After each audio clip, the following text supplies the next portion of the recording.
Assalamualaikum warahmatullahi wabarakatuh.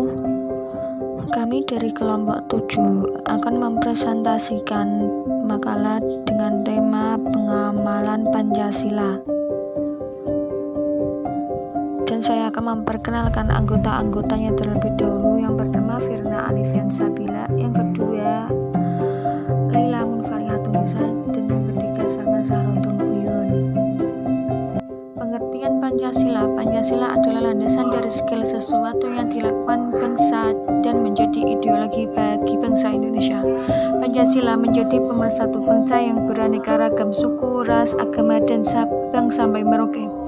Pancasila berasal dari bahasa Sanskerta, yaitu panca yang berarti 5 dan sila dengan vokal I pendek artinya batu.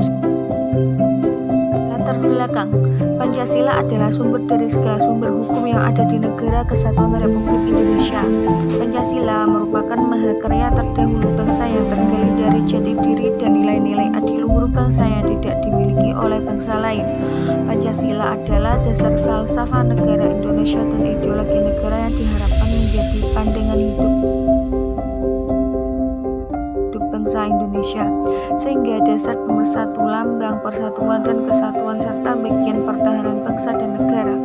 Nilai Pancasila dasarnya adalah nilai-nilai filsafat yang mendasar yang dijadikan aturan dan dasar dari norma-norma yang berlaku dalam Indonesia.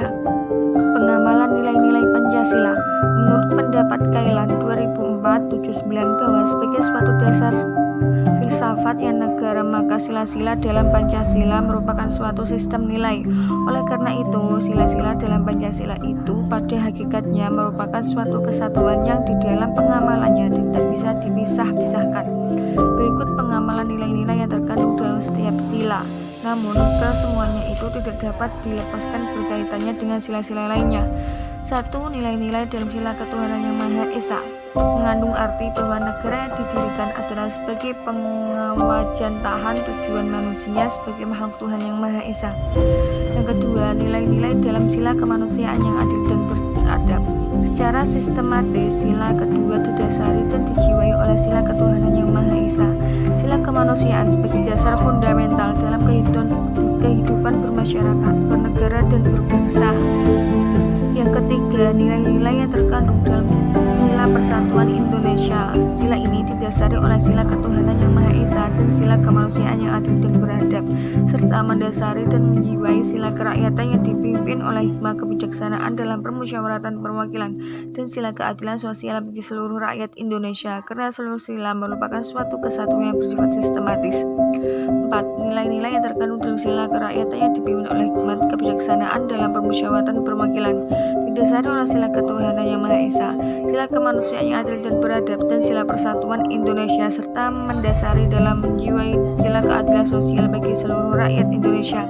Mengandung arti bahwa hakikat negara adalah sebagai penjelmaan sifat kodrat manusia sebagai makhluk individu dan makhluk sosial.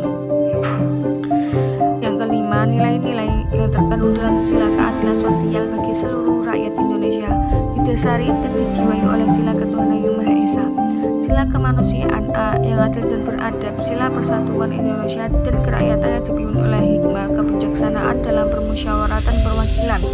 Mengandung arti bahwa nilai keadilan yang harus terwujud dalam kehidupan bersama dengan didasari dan dijiwai oleh hakikat keadilan kemanusiaan, yaitu keadilan dalam hubungan manusia secara individu, hubungan manusia dengan masyarakat, bangsa dan negara, serta hubungan dengan Tuhan yang Maha Esa. Sikap masyarakat atau mahasiswa milenial. Yang pertama, pada sila pertama, ketika pengamatan, masih banyak sekali masyarakat dan kalangan mahasiswa yang tidak menjalankan kewajiban beribadah sebagai umat yang beragama. Yang kedua, pada sila kedua, ketika berkumpul bersama dalam satu tempat memperlihatkan individual, di mana masing-masing hanya terfokus pada gadget yang mereka miliki. Yang ketiga, pada sila ketiga, pada pertengahan 2019 terjadi ricuh mahasiswa Papua di Malang yang menuntut kemerdekaan bagi Papua. Yang keempat, pada sila keempat, sikap yang terlihat yaitu tidak menghargai pendapat orang lain ketika berdiskusi karena mengganggu pendapatnya yang benar dan pendapat orang lain tidak sesuai, menolak hadir saat diundang rapat oleh organisasi, memaksa pilihan orang lain dalam pemilihan umum.